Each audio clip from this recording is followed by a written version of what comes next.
What's up, champs? Welcome to another episode of the Short Shifts Fantasy Hockey Podcast, brought to you by Keeping Karlsson. I'm your host, Louis Ezekiel, and joining me tonight, my pal and yours, Jeremy Versillo. Jeremy, how are you doing on this jam-packed, newsworthy Tuesday evening? Doing great. Excited to get to talk about all the news. There's a lot of guys we have planned on.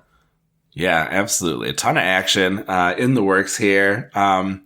A lot of some high-scoring games going here. Lots of people in and out of the lineup. So, yeah, plenty to cover. Why don't you go ahead and get us started? This was an unfortunate one because it fits a theme that we've seen lately of players coming back from injury and then exiting with similar injuries. So some unfortunate news for us out of Ottawa. Yeah, unfortunately, Josh Norris is now done for the season, getting surgery on the shoulder that he tried to rehab. I saw rumblings that he had a couple opinions that said he should get the surgery in the first place, and it sounds like those were right. Right now, Ridley Gregg is the center 2 popping in. Gregg is a rookie who has not played in the NHL yet, but has 23 points in 28 games in the AHL as a 21-year-old, and has quite a bit of banger upside with PIMs and hits. So I don't expect it to stick, but it could be worth a shot short term if he does indeed stay there for games. So if it doesn't stick, are you thinking that you prefer Shane Pinto for the spot or Derek Brassard potentially? Both guys that we've seen take over that role. I would prefer Pinto. I think the Ottawa coaching staff seems to really like him, and he's kind of the future, while Brassard is just a fill-in on a team that doesn't look like they're going to playoffs. So I expect them to give Pinto the expanded role and the power play 2 time if he wasn't already getting it, which I don't remember. Yeah, I think that's definitely the way that I would lean as well. And I think that's a great point. Like if your team's not going to hit the playoffs, then, invest in that future, give him the reps that he needs to become more confident. I like that idea for sure. Like I said, this is part of kind of a pattern maybe that we've seen of players. Maybe not a pattern. 2 does not make a pattern, but it unfortunately does fit right along with what we saw from Max Pacioretty, who re-injured that Achilles. I think we get very excited when we see news that somebody is coming back earlier than expected. But if it's something structural, like I think it's different if it's Evander Kane, right? Where it's kind of, not that there was any real way to describe that injury as superficial, but you understand what I mean, that it's not, something that is, a bone, a ligament, that sort of thing. I think we should maybe lean on the side of caution and hope that our players come back when they're fully ready, not as fast as humanly possible. But speaking of outjuries and returns, we had Roope Hintz making his return to the Stars lineup. He did not right away return to his usual line for, with Pavelski and Robertson. And actually, Sagan, Pavelski, Robertson had been very good at even strength. Over the last 3 games, they were taking 67% of the shots when they were on the ice. They scored 3 goals versus only giving up 1. But I think that the power play, and again, this is a relatively small sample size looking at those last 3 games, but the power play did seem to suffer. They had about 9 minutes of power play time, and the Sagan, Ben, Pavelski, Robertson power play managed 1 goal with Hintz back. It only took 25 seconds for him to feed Ben for a power play goal there. So you have to imagine, even though Sagan enjoyed some time on the top line at even strength, he didn't get that power play 1 with Hintz back. You can't imagine that he's going to return probably after the success that they had on their 1 power play. So that makes him less appealing. Like I said, I'm sort of burying the lead here, but towards the end of the game versus Buffalo, Hintz, Pavelski, and Robertson made its return. So I would say it's possible, even likely, for Hintz to debut next game at line 1 at even strength, which would make Sagan line 2, power play 2, and waiver fodder. If I'm holding Sagan, I might wait and see. Just in case they decide to keep that top line together and spread out the offense a little bit. It could have just been a catch-up method in that game against Buffalo. But ultimately, I would be pretty ready to drop at a moment's notice if I were holding Tyler Sagan. Pretty much. I think Sagan re-enters, I'll call it high-end streamer territory, where maybe a team that's been hit by some injuries or isn't very good is holding him for longer term. For everyone else, just don't feel bad dropping him. Hold him if you want to wait a few more games, but I think this is going to normalize back to where it was before Hintz got hurt. Yeah, it makes a lot of sense. Next up, we have a player who won't be playing due to personal reasons tomorrow, Wednesday. It's Evander Kane. It sounds like the personal reasons is related to his legal case in California with the bankruptcy filing that he had last year. So just throw him on your IR for a game and grab a streamer. Hopefully he'll be back by Saturday. Yeah, I'm sure he would rather be playing a hockey game, no doubt. Another big outjury belongs to Chris Letang, who returned tonight. 1 goal, 1 assist so far in a high-scoring game. I believe right now it's 5-4 in favor of Florida, but of course, it could change. It will likely have changed. You know how it ended by the time you're listening to this one. Not on power play 1. Petrie practiced there and is playing there during this game. Again, imagine it's just a matter of time before ultimately we see Letang reestablish himself in that power play 1 spot. Nothing to worry about, I don't think, from Letang. Obviously, he is back with a vengeance, it looks like. One of his goals appears to be a tip-in. So way to go, Letang, getting down and crashing the net. Love to see that. There was another kind of oddity with this game as well, with the goaltending. We kind of got some confusing results. Yeah, so Tristan Jarry was scheduled to start the game as usual. And then warm-ups came, and Jarry was not out there. And Casey DeSmith took all of the reps during warm-ups, and Jarry isn't even dressed as the backup. They have an e-bug as the backup goalie today, apparently. So I expect after the game ends, which it's in the 3rd period now and will not end before this podcast does, we will know how long that injury is, or maybe he just had food poisoning and will be back for the next game. But in the meantime, I added Casey DeSmith, and I kind of regret it. He's given up 5 goals today, although he's faced quite a few shots. I feel like we had this discussion 2 weeks ago, and you were skeptical on DeSmith, and maybe you were right.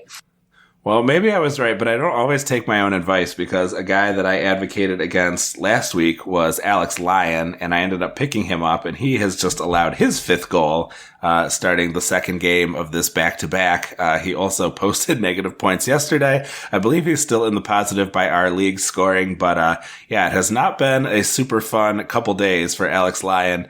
He may have a little bit of a suntan from the goal light going off behind him. He may need to, apply some aloe. That was an interesting one. So Spencer Knight was back, but Lyon got the start, so I guess he's not back all the way. But I would imagine that as soon as Knight is, feeling healthy enough and ready to go, they're going to give him as much as he can shoulder, because the Alex Lyon experience has not been very exciting. Yeah, and in addition to Knight, it sounds like Bobrovsky was only guaranteed to miss the Monday-Tuesday back-to-back. So by Friday and Saturday, when Florida plays their next 2 games, you could see Knight in one and Bobrovsky in the other, and Alex Lyon will be nowhere to be seen. Yeah, as if you needed more inspiration to ditch the guy. I think his time is pretty much wrapped up. All right. We've got another couple bits of injury news here to talk about. One is Gabe Vilardi has been out the last few games with an injury that coincided perfectly with me picking him up healthy and then being moved to out and then being moved to IR. So that has left Jarrett Anderson Dolan getting the majority of power play time. Let's see. Now, counting tonight's game 3 games ago, there was no power play in the last game. He did score 2 goals against Chicago on 5 shots in their most recent game prior to Tuesday, but otherwise just had 1 point in the last 15 games. He is filling in for Vilardi on line 3 also with Lizotte and Fiala. Obviously, the what have you done for me lately is pretty strong with those 2 goals and with that blitz of shots. And so that's obviously very nice to see. But we're going to talk about some streak guys coming up here that I think I would prefer over seeing Anderson Dolan, JAD. So, I would it's an interesting spot maybe, but I'm not anxious to go out and grab him compared to some of these guys we're going to talk about. Scoreless tonight so far in the Kings game. Yeah, I generally agree with you. Anderson Dolan, well, he does have 3 shots tonight and has played half the power play time in 13 minutes total. He's really only relevant in the deepest of deep leagues. Yeah, he could be maybe a bit of a coattail rider potentially, but, we haven't seen a ton from him outside of, bottom 6 experience. And I'm not sure that being elevated to the third line, so to speak, is necessarily kind of the breakout that he sort of needs to be fantasy relevant. And then we got some updates on all of these injured Blues. Why don't you tell us about those, Jeremy? Yeah. So the 2 injured Blues who returned in tonight's game were Torrey Krug and Vladimir Tarasenko. And Krug has 2 points. I do not believe Tarasenko has any, as the Blues are down 4-2 last I checked. Yep, you got it. And then meanwhile, the Blues lost a player to injury. Pavel Buchnevich got a minor surgery related to an infection on his ankle from a previous injury. There was no timeline given, but minor surgery to me implies he'll be back as soon as they're able to remove the stitches, and it'll be 2 to 3 weeks tops. Yeah, I would say probably 2 to 3 weeks might even be stretching it a bit. The way that these guys kind of are able to come back. But I'm no doctor, right? I only play one on a podcast, so I'm not prepared to declare that officially. All right, Jeremy, we are going to head into a break here. When we come back, we've got some players we want to talk to. A mea culpa from Elon, some hot and cold streaks. You're listening to Short Shifts. Welcome back to Short Shifts. The first thing I sort of teased here a little bit, and I'm only reading what the card says because Elon put this card on the Trello. It says, Jack Roslovic sucks, and Elon was dumb for recommending him on the Mega Show. I went ahead and added a few more details here. J-Row, not the good J-Row, which would be Jason Robinson. But Jack Roslovic managed to play managed to play with Laine and Gaudreau for only 5 even strength minutes before getting demoted. Jenner was back on that top line for almost 10 minutes through the remainder of the game. And this one reminds me of the 1999 J-Row Classic. If you had line 1, you might remember it. If you do, sing it right along with me. Jack, you had line 1, Elon gave you all his trust, no comfort for him. And if you knew line 1 was simply an illusion, did you lie to him so his teams won't win? So yeah, that one goes out to anybody who lived in the grips of debilitating puberty in the late 90s. Speed the podcast app up, and I promise you it will sound just like it did back then. But there's a little bit for Elon, who I'm sure will appreciate us coming on to mea culpa for him. Yeah, not interested in Roslovic if he is off the top line. Even when he was on the top line, it was hard for him to be relevant. Congrats, Boo Jenner, for reasserting yourself there. And that was kind of a fun game, with Johnny Gaudreau making his return to Calgary. I imagine the place might have gone really crazy if he had converted on his penalty shot, but I think the moment was too big for him. He shot it wide. Yeah, that was a beautiful serenade by you. A round of applause goes out. Why don't you give Elon some props now and talk about someone the main show got perfectly right? Yes, that's a great transition. So Vic the Stick Olofsson, covered on the Sunday show, with some extra games coming up thanks to the rescheduling. Keep an eye out for this guy as a potential streamer and somebody who could squeeze a couple games into your week. Up to 9 goals and 1 assist with 32 shots on goal in his last 10 games. This is the Olofsson that we really liked back when he was first kind of breaking through, taking a ton of shots, scoring goals, getting very few assists, very Cy Young experience with him. So overall, my feeling is very much, I'm into Olofsson. I'm definitely keeping an eye on him in leagues where he is available. He's been getting snatched up fast in a lot of places. But this was one that the Mega Show really nailed. So Roslovic, not so great. Olofsson, very nice selection. And, hopefully you ran out and got the one and maybe not the other. He's also got a teammate. Guy near and dear to my heart since he is a former Michigan Wolverine who's starting to come into his own a little bit for Buffalo as well. Yeah, we're talking about Owen Power. He scored his first goal of the season, believe it or not. last night versus Dallas and followed up with another one against St. Louis tonight. He's been shooting more, getting on the power play, along with playing the 20 to 25 minutes he's been playing all season. I mean, I'm looking at his game log and he's got 3 games in his last 10 with over 25 minutes time on ice as a rookie, which is really impressive. I'm not too interested in fantasy yet. I think he's got some growing to do contribution-wise, but I'm really excited for the future. This kid's going to be a stud in the league. Yeah, I think, there's a little bit of a ceiling on him just because sort of like your Bowen Byrams and your Devon Taves, there's some pretty formidable obstacles between him and playing time, namely Rasmus Dahlin. I suppose the others are not too much of an obstacle there, but that's just something to keep an eye on. Love the big minutes, obviously, especially with defensemen who are more likely to pick up some of those peripherals when they have more minutes to be getting in front of pucks and delivering hits and all that kind of thing. You really like to see that. So it seems like he has the coach's trust, which is obviously good with newer players.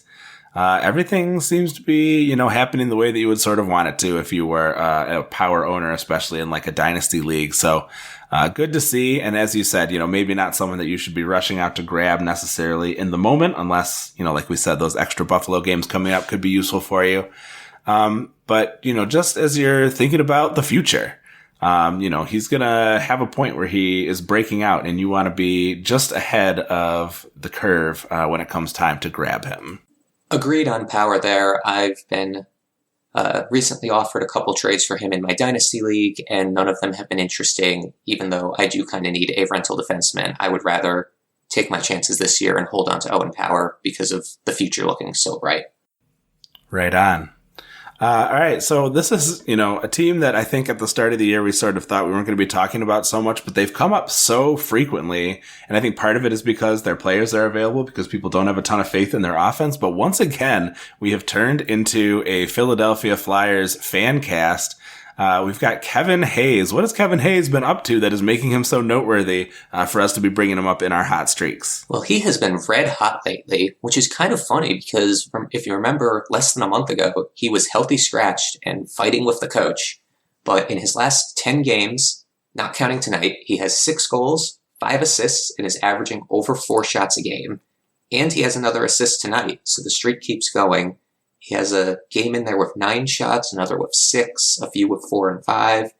He's looking like the Flyers' best player right now, which is impressive given how many Flyers we've talked about in the past 2 weeks of me being on the show. Yeah, I don't want to... This feels like a big-time like feelings ball kind of take, but we've seen a couple examples where players are benched for a game. This is not like we're not talking about like the banished to Siberia by the coach fate of your Marco Rossi's out there. But, we saw Dylan Strome take a benching and come back and score 2 goals. We saw Kevin Hayes take a benching and then come back and, put together this hot streak. I don't know. Maybe there's something to it. Something I'm going to keep an eye on anyway the next time I see a player kind of get, kind of loudly and publicly scratched. That might be someone that I'm interested in streaming for that next game if they fit into my schedule, if the opponent is right. Sometimes there's a fire lit under that butt, it seems like, at least in a couple examples recently. Speaking of fires being lit, we got to talk about some flames here, specifically Andrew Mangiapane, a guy who has definitely been, I feel like he spent the whole season kind of just on the cusp of ad-worthy, but also oftentimes right in drop territory. But he's been off really nice lately. A goal and 2 assists in that big game against Columbus, helping to spoil Gaudreau's return. Also took 5 shots during that game, 8 points over the last 7. The same kind of line 2, power play 2 deployment we've gotten used from him, hanging out with guys like Backlund and Coleman. So not thrilling, but, this is a guy who, took us on a wild ride at the start of last season, converting at a really monster pace with his shooting. And if he can go on another run like that, definitely, he was the player to own, kind of to start off last season. So not someone to totally discount. Definitely a guy I've got on my watch list. If there's a spot where I can get him in, one more guy that I'm interested in. The next 2 we're going to talk about, not really available in leagues just about anywhere, but every once in a while you got to just give credit where it's due and cheer for some players who are widely owned but are doing awesome for the GMs who own them anyway. Start us off with yours, and then I'll get to mine here, Jeremy. Yeah, William Nylander has been on fire also. He had a 4-point game his last game, a 3-point game a couple nights ago. He's also averaging more than 4 shots a game. He's actually on a higher point pace than Austin Matthews this year. So Leafs fans get very excited. I think this is really his coming out party, and he's turned into a true star in the league. Yeah, I know you're not shading me intentionally, but it does break my heart a little bit as a Matthews owner who paid big for him to hear about that shot rate. One thing I will say is Matthews is beating him in blocked shots. I think they talked about this, but he's been stepping in front of more pucks lately. I think he had 5 blocks in that last game, so that at least added some nice points to his total. He did get a power play goal too, so I shouldn't complain too much. But I've just been a bit salty about him all season long. One more guy we got to talk about and give some credit to. Linus Ullmark broke a record, and it was a record set actually by a previous Bruins goaltender and likely UC Saros childhood icon, Tiny Thompson, who played back in 1992. He needed 28 games to reach 25 wins. Ullmark needed 28 games to reach 25 wins, beating out Tiny Thompson's 29. I am being told that as a history teacher, I am not allowed to use tickety. That was the 1929-1930 season. But I mean, what more is there to say about Ullmark? And I think the Bruins in general, just give him the Vezina already, right? Yeah, I mean, it's been incredible, especially what the Bruins have managed to do on home ice. I can't wait to see what they do in the playoffs, because that's going to be a huge storyline for real life hockey, whether or not if they start losing games at home in the playoffs, or how they're going to close out series and be untouchable or whatever. Yeah, absolutely. You wonder about the weight of expectations. They're just playing so well and things are going so smoothly. But it gets tougher, obviously, come playoff time. But you have to imagine with the record that they have, their players ought to be well rested and hopefully feeling good coming into the end of the season. Keep Ullmark healthy. And I think the Bruins are going to be in really good shape. All right. Well, we have reached the end of another episode of Short Shift. Jeremy, thank you so much for coming along on this journey with me. Thanks for having me again, Lewis. It's been great. Yeah, such a pleasure. And Elon, I believe, is going to be filling in for me on Thursday. I have parent-teacher conferences, so I will be having the time of my life while you all are getting to enjoy some fantasy hockey content. So have a great time with that. Always fun when Elon's on the show. Don't let him go for an hour if you can help it. And thanks everybody for joining us. Please give us a follow at Short Shifts KK. You can of course find Brian and Elon at Keeping Carlson. Also recommend you follow at Game Day Lions, at Game Day Goalies, at Game Day News NHL, all organized nicely at GameDayTweets.com. Visit that site and the other great sites we research our episodes with: Yahoo, Frozen Tools, and Natural Stat Trick. Our intro and outro music was created by Pat Roach. John Reed is our digital media producer. And until we see you next time, play smart and keep your shifts short.